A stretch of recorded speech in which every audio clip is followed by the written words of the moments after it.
And welcome to the channel of Hatchalia once again. And the topic today is the Promised Land, entering the Promised Land.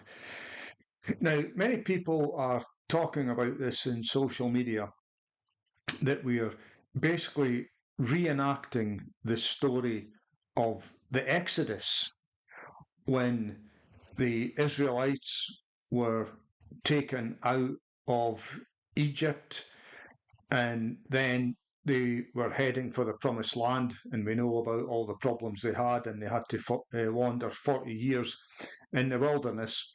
But eventually, Joshua and Caleb took them into the Promised Land.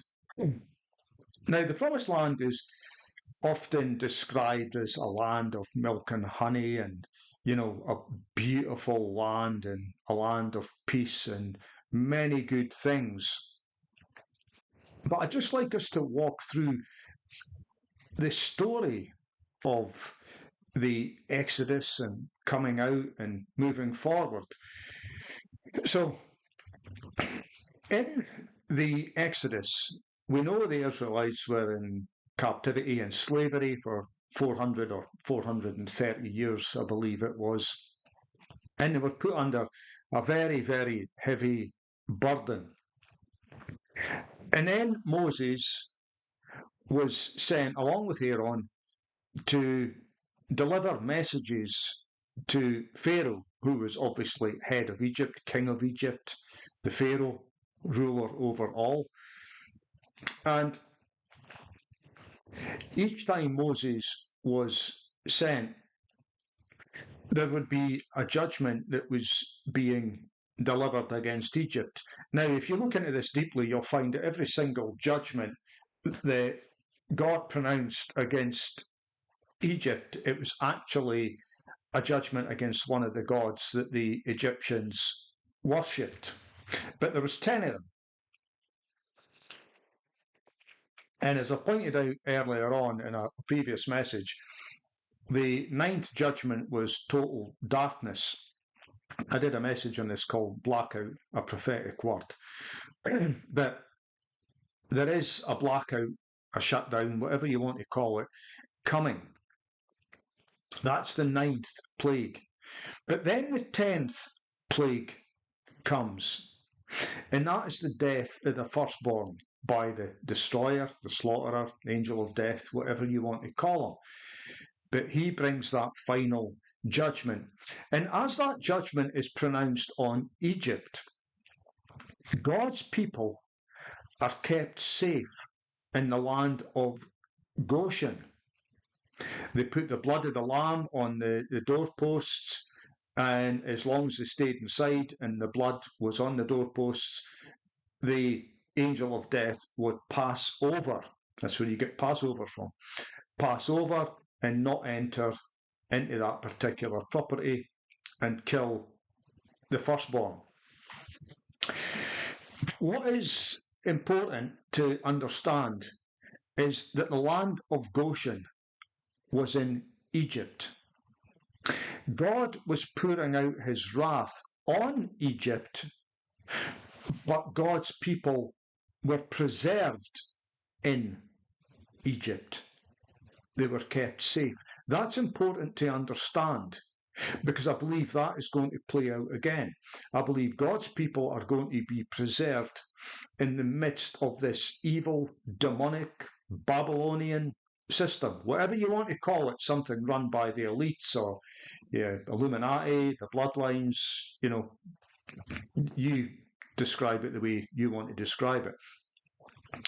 But God's people will be protected. And that's why I keep saying, press into the Lord. There'll be no fear whatsoever. But once that judgment had happened, God orders his people to get out quickly, to leave. And as we know the story, they left with the wealth of the Egyptians. They didn't leave poor, they left wealthy. But they left, and they were heading for the Promised Land. That's the destination. Moses had the job of leading 2 or 3 million people, depending what research you do. But it's a huge amount of people, and his job is to take them to the promised land. But again, if you read the whole story, you know there's a lot of moaning and groaning, and instead of getting there quick, it took them 40 years. And even Moses and Aaron didn't get to enter the promised land. But Joshua is the man that's given that task to bring them in to the promised land. Now, this is what is playing out right now. We are going through this Exodus. We will be preserved and protected in a spiritual Goshen in the midst of a very wicked world. And we will head to a promised land. But many people think it's simply a case of we just enter into this land of milk and honey and everything is fantastic. Everything's great. We just go in there and just settle down and everything is fantastic. But if you read through the book of Joshua, you will see he enters the promised land. And God explains to him all the land that he is giving him. Now, just read through the book of Joshua yourself in your own time. And if you do that, you'll get a sense of what we will go through as time moves forward.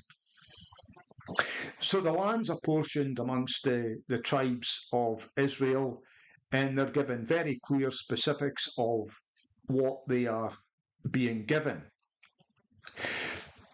They are told to go and take the land. Again, read through Joshua. There is many battles. God has already promised this land to them, the promised land, the land of milk and honey. But God's people had to fight for it. They had to go in and drive out the peoples of the land. Now, God was with them. No question about that. And God is with you. But they had to act. They had to do something. They had to battle. They had to fight. And it was a long and arduous battle taking some of these lands. And as we read in Joshua, and you can read this in Deuteronomy, I believe, that when they went into some of these lands, they didn't destroy certain people groups that they'd been commanded to destroy. They allowed them to live amongst them. And that caused massive problems. Those problems are with us right now, today. Now, I'm not going to get into that, but this goes back to Genesis chapter 6 and fallen angels and all this sort of stuff and Nephilim. I'm not going there in this message, but just bear in mind, those problems are with us today. So, they're commanded to go out and they're taking all this land.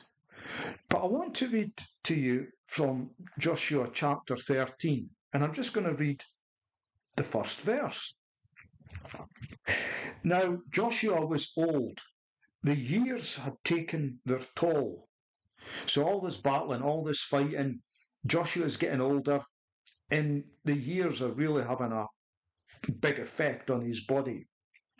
Adonai said to him, "You are old, and the years have taken their toll, but there is yet a great deal of land to be possessed." They've been battling and fighting a long time, taking this land. But there's still lots more land to be taken. Joshua, there's still a lot of battles ahead. Saints, there's still a lot of battles ahead for you and I. This is not going to be easy. But God is with us. You must remember that. He that's in you is greater than he that's in the world. 1 John 4:4. But there's battles coming. I'm going to finish in Joshua chapter 17, and I'm beginning in verse 14. Then the descendants of Joseph spoke to Joshua. They said, "Why have you given me only one lot and only one portion to inherit? After all, I am a great people, since Adonai has blessed me so." Joshua answered them, "If you are a great people, go up to the forest and clear land for yourself there in the territory of the Perizi and the Rephaim giants, since the hills of Ephraim don't give you enough space." The descendants of Joseph replied, "The hills won't be enough for us, and all the Canaanites living in the valleys have iron chariots, both those in Beth-shan and its villages, and those in the Yitzreel valley." Then Joshua said to the house of Joseph, to both Ephraim and Manasseh, "You are a great people with much power. You will not only have one lot, but the hills too will be yours. Although it is a forest, you will clear it, and the resulting open land will be yours. You will drive out the Canaanites, even though they have iron chariots and are strong. It's clearly telling them, yeah, you're going to get more land, but you're going to go up and fight for it, and you're going to have victory, but you have to fight for it. So friends, be encouraged.